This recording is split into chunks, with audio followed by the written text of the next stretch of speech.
Shalom, shalom, peuple de Dieu. Je suis content de te voir aujourd'hui. Je suis content de te voir ce jour. Je suis heureux parce que c'est ma part, ça m'a été donné de te parler de Dieu. Oui, parce que quand Christ s'est révélé à moi, je n'étais qu'un enfant, 8 ans. Il y a d'autres que mon histoire dérange parce qu'ils me disent, oui, tu parles de toi, tu parles de ton histoire. Mais je dois parler de l'histoire de qui? Puisque mon histoire reflète l'histoire de tous les serviteurs de Dieu. Et je comprends certaines personnes. Pourquoi? Parce que vous avez l'impression que Dieu ne parle plus aux gens. D'autres le disent, oui, s'il ne vous parle pas vous, ça ne veut pas dire qu'il ne parle pas aux gens, aux hommes. Dieu parle aux gens, Dieu se révèle aux gens. Il s'est révélé à moi, il me parle. La preuve aussi, je suis là aujourd'hui. Ce n'est pas un homme qui m'a enseigné tout ça. Ce n'est pas un homme qui m'a dit va. C'est Dieu qui m'a dit va. C'est Dieu qui m'a appelé par mon nom. Et il m'a dit je t'envoie. Je t'envoie sauver ton père. Je t'envoie sauver ta mère, toute ta famille. J'avais 8 ans. Je ne savais pas ce que ça signifiait. Et aujourd'hui, si je suis là, il m'a dit tu as fini le travail dans ta famille. Maintenant, je t'envoie vers le monde. Ça fait combien de temps il me l'a dit? Il me l'avait dit en 2021.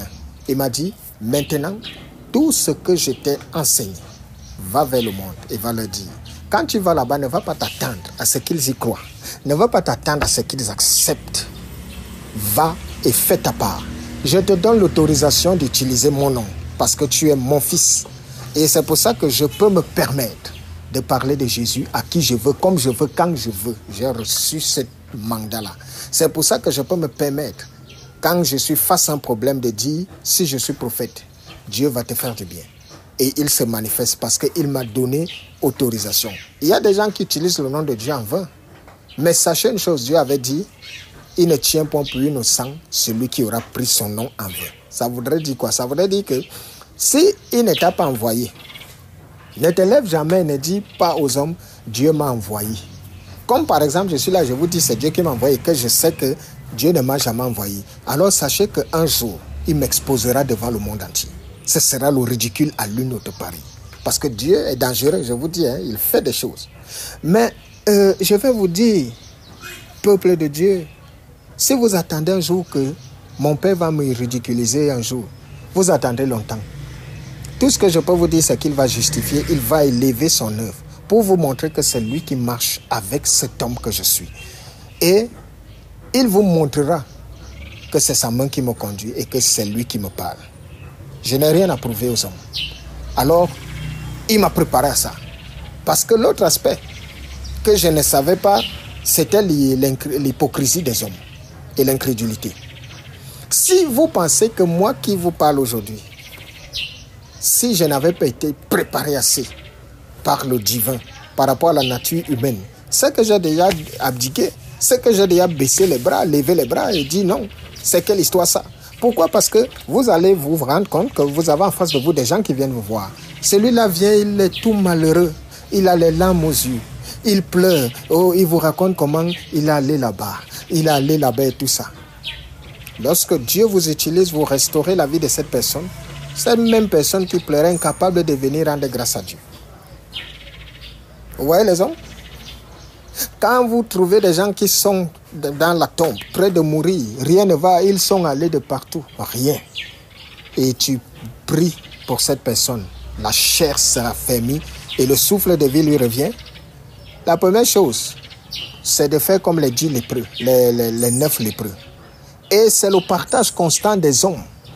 Alors, il y en a qui, je voudrais donc vous dire, en fait, je vais répondre un peu. J'entends des gens dire non, les pasteurs, les prophètes dans les églises ici, là, oh, c'est l'argent. Moi, je ne suis pas dans cette logique, mais je comprends mieux pourquoi ils font ça. Moi, je ne suis pas dans cette logique parce que je suis impacté par le divin, directement. Je n'ai pas besoin, il m'a préparé à tout ça. Mais je comprends pourquoi ils le font, parce que vous êtes méchants, vous êtes mauvais. Et tout le monde n'a pas capacité que j'ai de supporter ou de négliger ce que les gens font. Voilà pourquoi à un moment donné, quand ils se rendent compte de l'hypocrisie humaine, ils sont obligés aussi de se protéger.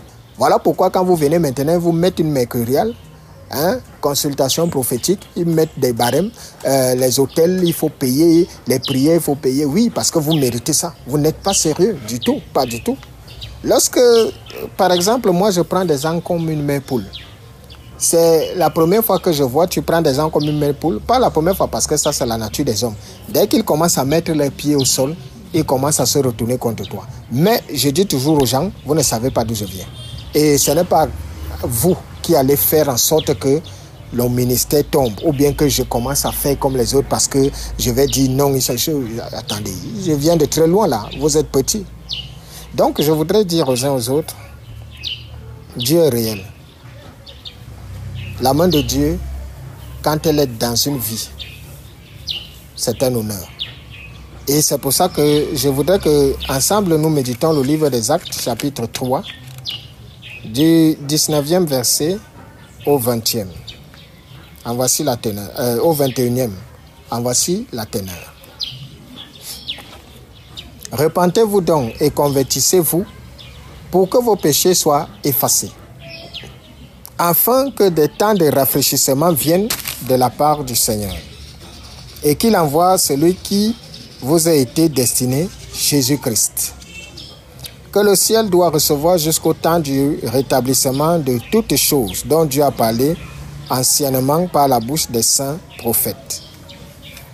Alors, le passage qui va nous intéresser ici est le passage, le chapitre 20, le rafraîchissement.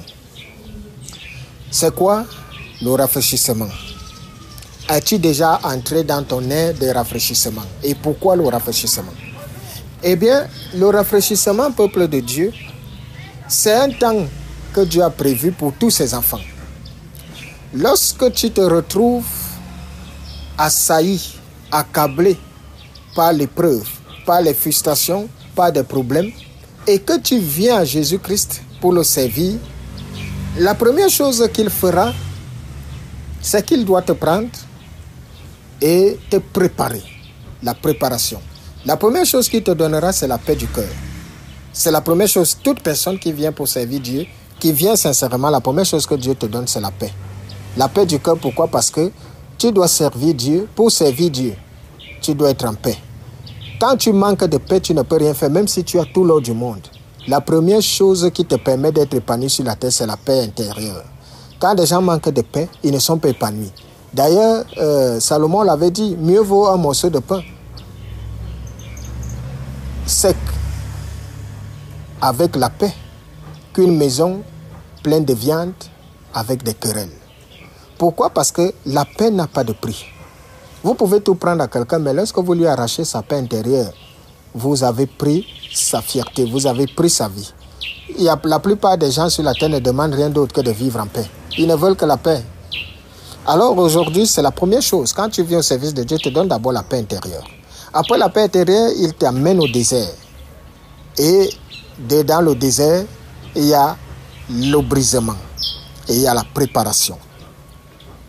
Et sache que il y a donc un temps que Dieu a prévu, qu'il appelle le temps du rafraîchissement. Et le temps du rafraîchissement ne vient qu'après avoir bravé toutes ces épreuves dans le brisement, dans le désert et tout. Lorsque Dieu te sort de là, maintenant il te donne le rafraîchissement, c'est-à-dire le repos. Pour dire que tu ne vas pas souffrir et tu n'es pas appelé à souffrir toute ta vie. Les épreuves, oui, seront là toute ta vie. Parce que les épreuves s'arrêtent dans la vie d'un homme le jour où tu meurs.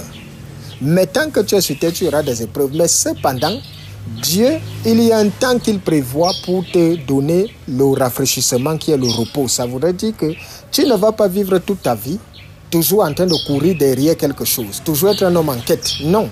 À partir du moment où tu es venu le servir, à partir du moment où tu es venu à lui, tu n'avais rien. Un emploi, tu n'en avais pas. Une situation, une famille, tu n'avais rien. Tu n'étais rien. Lorsque tu as fini de faire toutes tes classes, c'est-à-dire tu es passé par le brisement, tu es passé par le désert et tu es sorti maintenant de là, la prochaine étape avec Dieu, c'est le rafraîchissement. C'est-à-dire, il commence maintenant à te donner du repos. Si tu n'avais pas de moyens hier, il suscite un emploi pour que tu ne dépendes plus de quelqu'un. Si tu n'avais pas une famille, il suscite une femme à côté de toi pour que tu deviennes un homme, un chef de famille. Si tu n'avais rien, il commence donc à te donner ta part d'héritage. Voilà le rafraîchissement que Dieu donne. Pour que le rafraîchissement vienne, il faudrait que tu aies d'abord bravé la soif. Et la soif, là, c'est quand tu sors du désert. Lorsque tu es dans le désert, Dieu qui t'a amené là-bas, il t'amène pour que tu puisses être affermi. Il t'amène parce que tu passes au travers des épreuves. Et maintenant, quand tu sors de là, Dieu a prévu un temps de préparation, un temps de rafraîchissement. Voilà pourquoi tu dois servir Dieu. Ne pense pas que venir servir Dieu signifie que toute ta vie sera toujours... Non, j'ai précisé une chose. Les épreuves, ce n'est pas... Des épreuves, c'est des situations par lesquelles Dieu parle aux hommes. Les épreuves, c'est tout pour la gloire de Dieu. Ne regarde jamais une épreuve pour ta gloire personnelle ou bien pour toi. Ou que Dieu veut te faire du mal. Non. C'est quand on parle d'épreuve, c'est que Dieu nous parle. Alors Dieu peut susciter une épreuve qui te fait très mal. Par exemple, il peut enlever un proche à côté de toi. Ça ne fait pas du bien, ça fait très mal. Et toi, tu vas rester là te morfondre en disant, Seigneur, pourquoi? Non. Pourquoi est-ce que Dieu a enlevé cette personne? Il peut s'avérer que cette personne est un blocage à ton élévation, à toi. Tant que cette personne était vivante, tu ne pouvais pas être élevé. Souviens-toi que pour que David devienne roi, il a fallu que Saul disparaisse. Tant que Saul était vivant, David ne pouvait jamais être roi. Et tu vas donc voir par conséquent, ça peut même être ton parent, ça peut être ton frère, ça peut être ton fils. Dieu l'enlève aux côtés de toi. Et toi, tu vas te morfondre, tu vas dire non, je ne sais plus Dieu, je ne sans comprendre que Dieu sait ce qui est bien pour chacun de nous. Ça peut être une situation qui ne te plaît pas, où Dieu peut te faire perdre ton emploi aujourd'hui. Et tu commences donc à te morfondre, à dire non, pourtant je fais ceci, mais Dieu m'a oublié, c'est toi qui te plains. Non. Si Dieu t'a fait perdre un emploi, qui veille sur toi? C'est l'emploi là ou bien c'est Dieu? Tu peux avoir un emploi et tu ne bénéficies pas de ça. Est-ce que vous savez qu'il y a des gens qui travaillent et qui ne mangent même pas le 1/10 de ce qu'ils ont amassé? Est-ce que vous savez qu'il y a des gens qui travaillent qui ne sont pas épanouis? Est-ce que vous savez qu'il y a des gens qui travaillent mais ne sont pas rémunérés? Alors, quand Dieu te donne quelque chose, c'est une bénédiction. Par contre, Dieu peut voir que l'endroit où tu es là, ça ne t'amènera nulle part. Ou bien même, on essaiera de te tuer là-bas. Mais toi, tu vois, c'est florissant et tout, et Dieu te fait sortir, ou bien tu perds cet emploi. La première chose, quand tu es en Jésus-Christ, on ne perd rien. Nous qui sommes enfants, nous ne perdons rien. C'est la volonté de Dieu.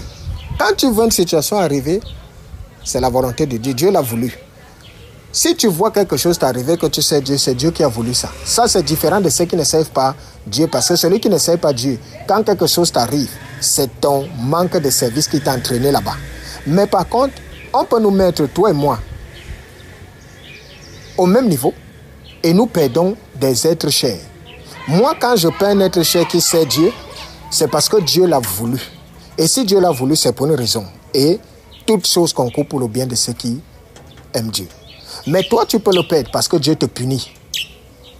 C'est ça la différence. Et dans la punition, ce n'est pas aisé. On peut mourir dans la punition. Alors, vous devez comprendre que avec Dieu, il y a tout qui est préparé. Il y a tout qui est prévu. Viens d'abord passer par des épreuves. Viens d'abord accepter de porter ta croix. Tu ne porteras pas cette croix toute ta vie parce qu'il y a un moment où Dieu doit t'abreuver. Et Dieu doit te dire, dépose cette croix, entre dans le rafraîchissement. Entre dans le repos. Hier, ils étaient nombreux à te voir porter cette croix, ils se riaient de toi. Ils te méprisaient, ils se moquaient de toi, ils t'humiliaient. Aujourd'hui, quand Dieu te donne le rafraîchissement, ces mêmes personnes qui se riaient de toi hier, c'est eux qui viendront t'applaudir. Qu'ils le veulent ou pas. Parce que ce que Dieu va commencer à faire dans ta vie, il va mettre de l'abondance qui va les imposer l'humiliation. Il va bénir ta vie pour que eux, ils sachent que Dieu veille sur ses enfants. C'est pour cela que dans Actes, l'apôtre Paul a dit, il y a enfin que des temps de rafraîchissement viennent de la part du Seigneur. Parce que c'est le Seigneur qui donne le rafraîchissement. Alors, attends ton rafraîchissement. S'il n'est pas encore là, il viendra. Quand tu sais Dieu, il y a cette rubrique, cette partie-là. Vous savez, lorsqu'il y a une réception, par exemple, quand on entend une réception, est-ce que vous avez déjà vu, on va dans une réception ou dans une cérémonie ou dans un buffet, même qu'on parle de buffet. Est-ce que vous avez déjà vu, dès qu'on va, on entre seulement, on commence à manger? Non, il y a d'abord des cérémonies, il y aura des discours, il y aura ci, il y aura ça. Et après, le point le plus important, c'est le rafraîchissement. Et Dieu a prévu un rafraîchissement pour tous ses enfants. Mon souci, c'est que tu entres dans ta période de rafraîchissement. Mais tu ne pourras jamais entrer dans ce rafraîchissement si Dieu ne t'a pas pris au loin et ne t'a pas mené au désert pour qu'il puisse te briser, parce que dans le brisement, tu vas connaître la soif, tu vas connaître la faim et tout ça. Et après, lorsqu'il te sort de là, il te donne le rafraîchissement. Toute chose a un temps. Toute chose est bien synchronisée. C'est pour cela que moi, je viens te parler en te disant, Dieu nous a donné le choix et nous sommes libres de nos mouvements. Mais si vous pensez un jour que vous n'avez pas quelque chose à faire dans cette histoire, chacun de nous a quelque chose. Chacun de nous a sa part de responsabilité. Dieu a sa responsabilité, nous avons notre responsabilité. Dieu a ses engagements, nous avons nos engagements. C'est pour ça qu'il a dit, je mets deux choses devant toi, la vie et la mort. Deutéronome 28. Il dit, je mets la bénédiction et la malédiction. Choisis. Mais le conseil qu'il peut te donner, c'est de choisir la vie. Choisir la vie, c'est quoi? Choisir de me servir et je m'occuperai du reste. Alors, je vais te dire, si tu vois rien ne va, révise ta façon de marcher avec Dieu. Si tu vois, tu n'es pas encore entré dans le réfléchissement, parce que cette histoire, c'est bien beau d'envier la bénédiction des gens, mais il faut envier le parcours des hommes. C'est ça qui est le plus important. Au lieu d'envier la bénédiction de quelqu'un, envie son parcours et ce sera un modèle pour toi. Il a bravé des épreuves, toi aussi tu peux braver ces épreuves. Il a supporté son désert, toi aussi vas supporter ton désert. Et demain aussi les gens environnent ton rafraîchissement. Et je vais vous dire, vous savez quand Dieu donne le repos à quelqu'un, vous savez quand Dieu donne le rafraîchissement à quelqu'un, aucun homme ne peut. Je vous dis, le rafraîchissement de Dieu est agréable à vivre. Le rafraîchissement de Dieu est doux. Que le Seigneur te bénisse. Je suis le prophète Daniel Bokam et je ne cesse de lever les mains pour que tu aies une meilleure compréhension de cette œuvre et que la grâce de notre Seigneur soit notre partage. Maintenant pour des siècles de siècles. Bye bye.